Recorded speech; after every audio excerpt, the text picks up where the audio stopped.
धन्यवाद साथियों।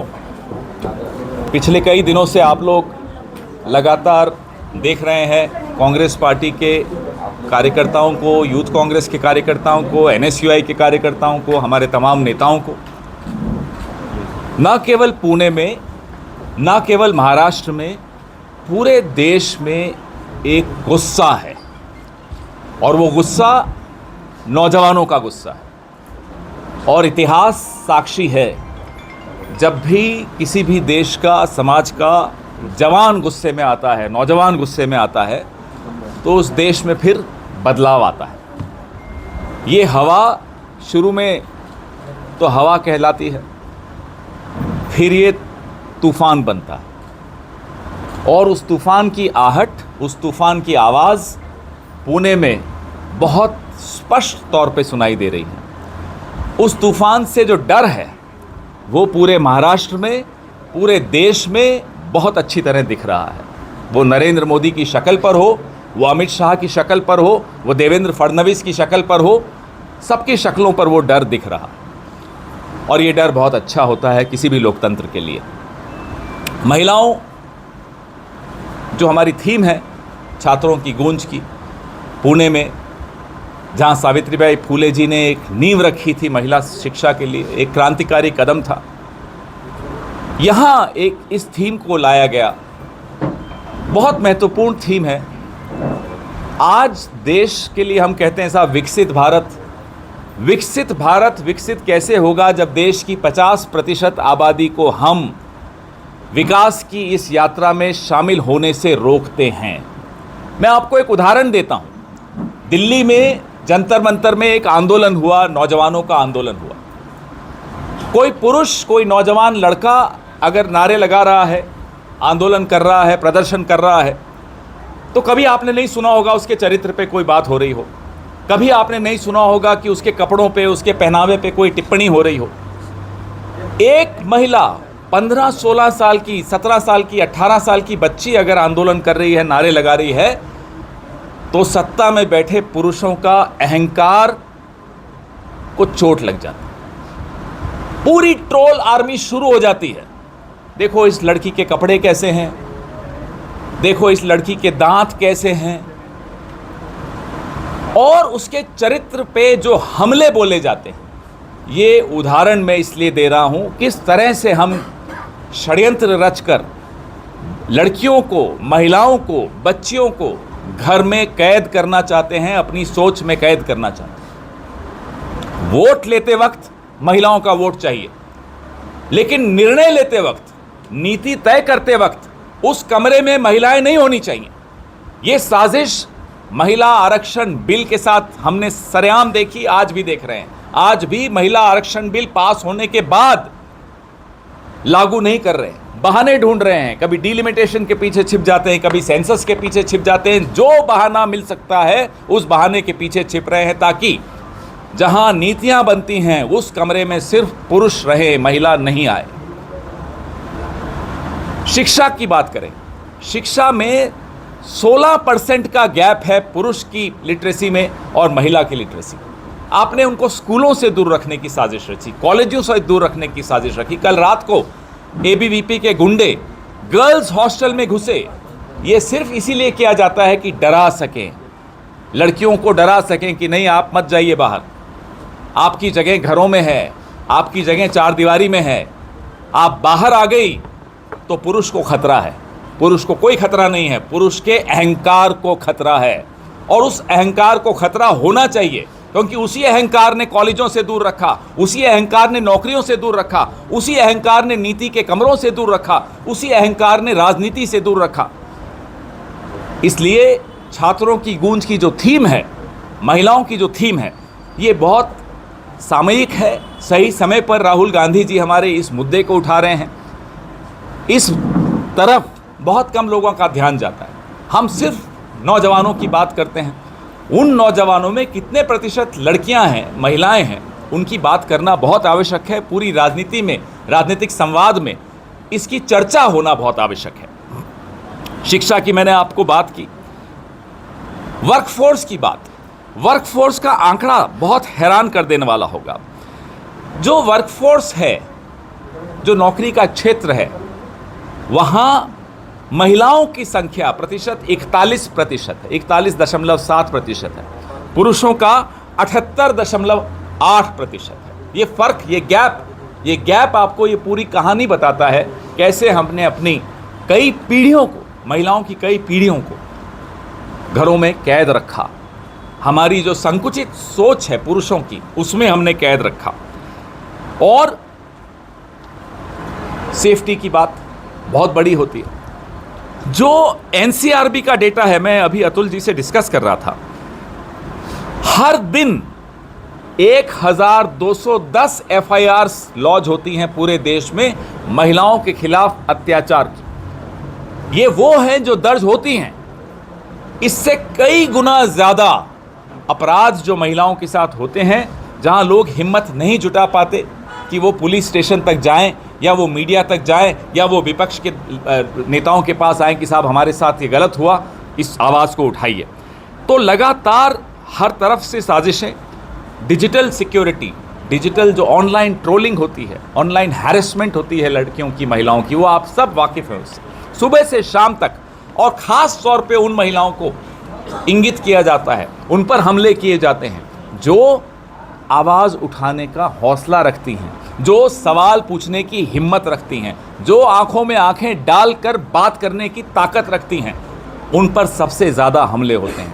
कोशिश पूरी होती है समाज द्वारा कि कैसे उन्हें फिर से घरों में धकेलें, कैसे उनके भाइयों को, उनके पतियों को, उनके मित्रों को, उनके पिताओं को, उनकी माताओं को मजबूर करें कि भाई आप घर में आ जाइए, बाहर आपके लिए ऑनलाइन सुरक्षा भी नहीं है।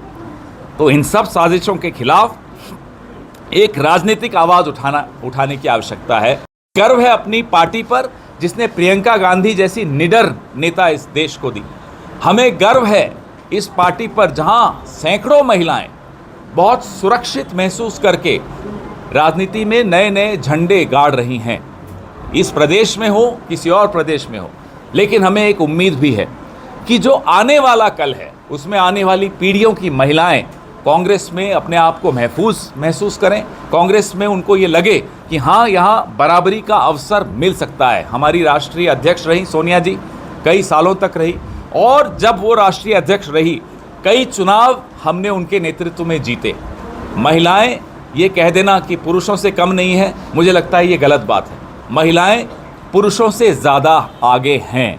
पुरुष उनकी बराबरी नहीं कर पाते, इसलिए उन्हें घरों में धकेलने की साजिश रचते हैं। राहुल गांधी जी पर हमें गर्व है कि पिछले दिनों आपने 10 जनपद के बाहर press media bite Rahul ji की देखी होगी। हमारे कुछ साथी दिल्ली से मीडिया के आए हैं, ये वहाँ खड़े भी थे, आप लोगों ने टीवी पर देखी होंगी, ऑनलाइन देखी होंगी। लड़कियों को वो सामने लाए जब आंदोलन जंतर मंतर का चल रहा था, और जब जंतर मंतर के आंदोलन के बाद कुछ महाराष्ट्र की भी लड़कियां थी, बम्बई की भी थी, 2 बम्बई की लड़कियां थी, उनको उन्होंने आगे रखा, कहा कि नहीं, आप अपनी बात खुद रखिए। महिलाओं की बात करना महिलाओं द्वारा होना चाहिए, लेकिन वो माहौल बनाना हम सब की जिम्मेदारी है। हम पुरुष हों या कुछ भी हों, हमें ये जिम्मेदारी बनती है हमारी कि एक ऐसा प्लेटफॉर्म दें, एक ऐसा माहौल दें, एक ऐसा वातावरण दें कि जहां महिलाओं को कहीं भी 1 मिनट के लिए सोचना नहीं पड़े कि अगर मैं ये बोल दूं, अगर मैं ये पूछ लूं तो इसका नतीजा क्या होगा। पुरुष नहीं सोचता तो महिलाएं क्यों सोचें। आपके सवाल जी, पहले महाराष्ट्र वालों को, आप तो दिल्ली में रोज पूछते हो। हाँ बोले।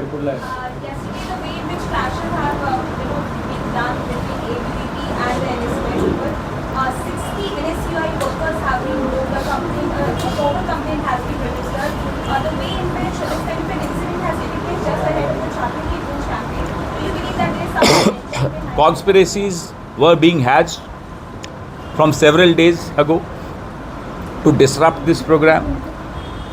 The young girls, students of Pune and Maharashtra, had a particular concern that their scholarships, the money meant for their scholarships, is being diverted for some other scheme. They wanted to flag this issue with Mr. Gandhi, and they made this intention public that they want to meet Mr. Gandhi and flag this issue in the upcoming Chhatron ki Gunj today. This angered the government, This angered the ruling party. This angered the ABVP. They identified these girls. At night, entered their hostels in COEP University. College of Engineering. They entered the girls' hostel. Imagine the gundagardi of it all. Because they have the patronage of the ruling party in Maharashtra. They have the patronage of the ruling party in the country. They had the courage, the cheek, the audacity to enter girls' hostel at night and force them to record videos apologizing. That's when these girls reached out to our volunteers that we are under attack. We are being forced to issue videos of apology. Why apology? Because again, as I said in my press conference, the ego of a man, if you want to see the ego of a man, male ego, anywhere in the world you want to see the male ego, come and meet Mr. Modi.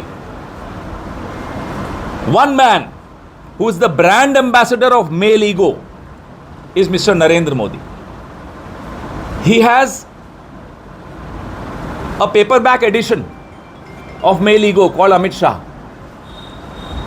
who has an abridged version of male ego, Devendra Fadnavis.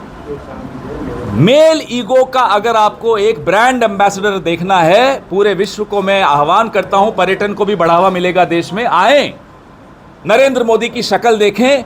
Male ego, ये दो शब्द याद रखिएगा, आप महिलाएं हैं, हम सब जानते हैं, आप हमारा मेल ईगो झेलते आए हो बचपन से।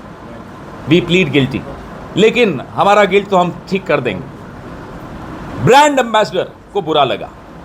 How dare these women complain? How dare these girls ask questions? Therefore, they were forced to record videos apologizing. That's when they called us. Our volunteers went there, just a handful of our volunteers, I think 7, 8, 10 must be.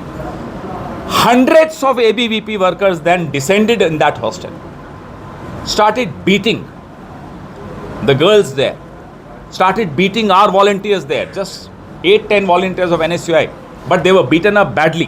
Some of them were in the hospital. My colleagues sitting on my left and right, all night they were there in the hospitals. This is the state of the BJP misrule in Maharashtra.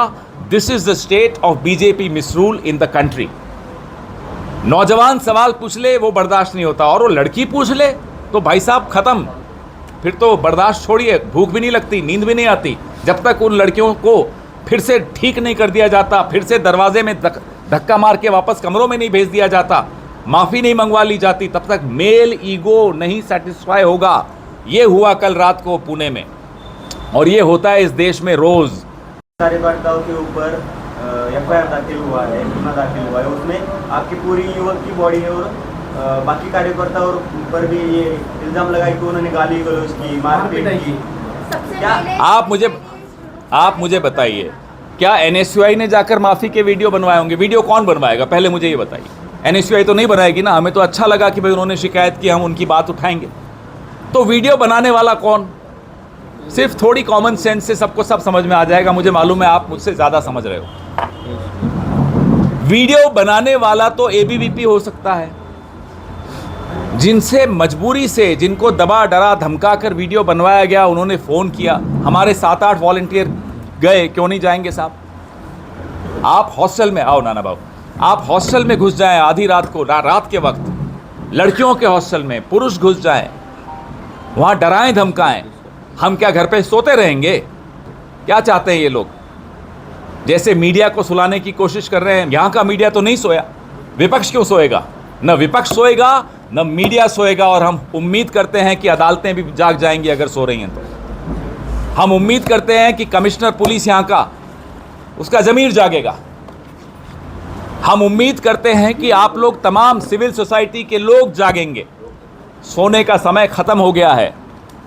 करें FIR जितनी करनी है, हम सब पर बहुत cases हैं, और ये बैज ऑफ ऑनर है। ये बैज जो मैंने पहना हुआ है आप देख रहे हैं ना, ये सब बैज ऑफ ऑनर है। जितने केसेस आप करते हैं हम पर, हमें उतना अच्छा लगता है, हमें नींद अच्छी आती। करिए केसेस, लेकिन हम लड़कियों की आवाज़ को दबने नहीं देंगे, दबाने नहीं देंगे। उनका अधिकार है सवाल पूछने का। उस अधिकार की रक्षा करने के लिए जेल जाना पड़े, अस्पताल जाना पड़े, हम जाएंगे। हमारे तमाम साथी तैयार हैं, हम सब तैयार हैं। क्यों? क्योंकि राहुल गांधी का नेतृत्व है हम, क्योंकि प्रियंका गांधी का नेतृत्व है हमारे पास। कल हमने उनको देखा कैसे धूप में 7 घंटे धरने पे बैठ गए, सड़क पर बैठ गए, जब तक एफआईआर नहीं कराई पैलेट गन्स के केस में। हमारी प्रेरणा वहाँ से आती है। तो हमारी प्रेरणा सावित्रीबाई फूले जी से आती है। हमें डराएंगे ये एफआईआर से? जाइए कराइए एफआईआर और कराइए एफआईआर।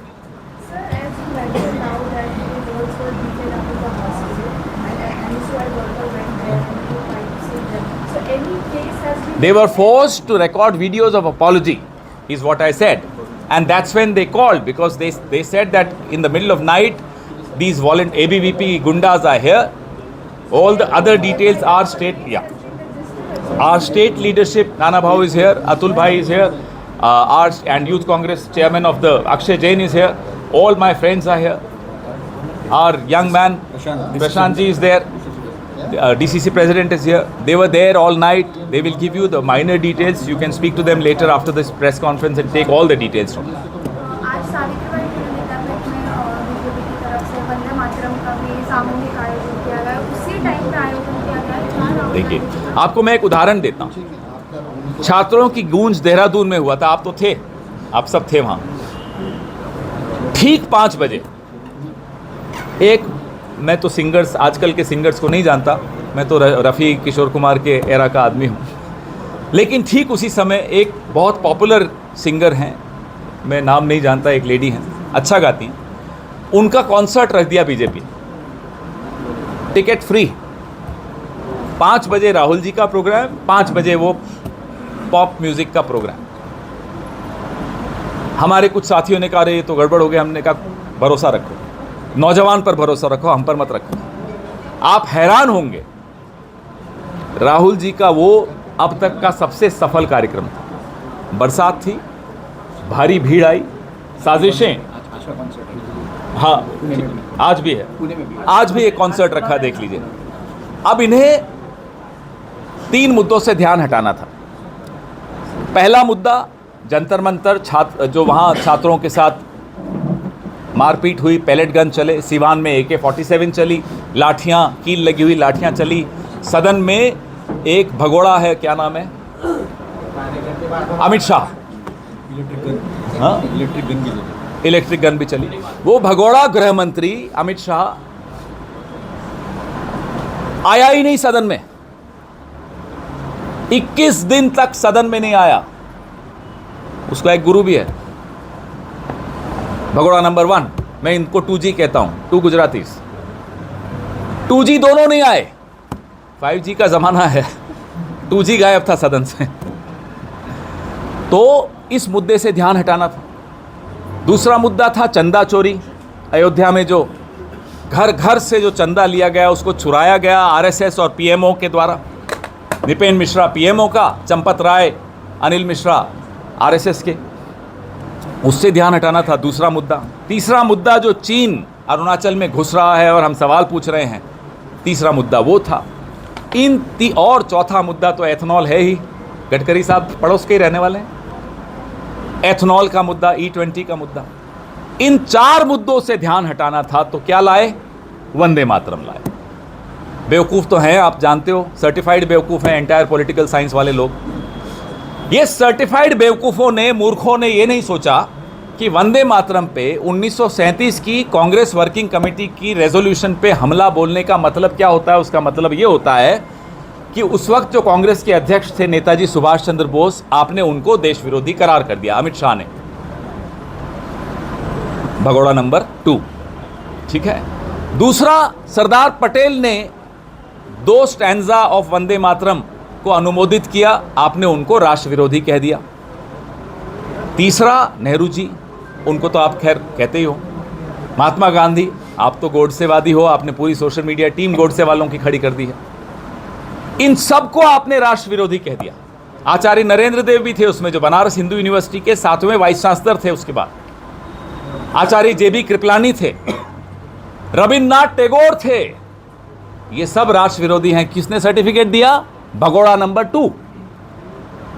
और फिर एक वो बीजेपी का क्या है, वो कोलगेट का छोटा पैकेट, नितिन नवीन, वो भी बोलने लग गया। अरे भाई अभी अभी तो आए हो, अभी से शुरू हो गए, रुको तो भाई, पहले ऊपर दोनों की हालत तो देखो क्या है।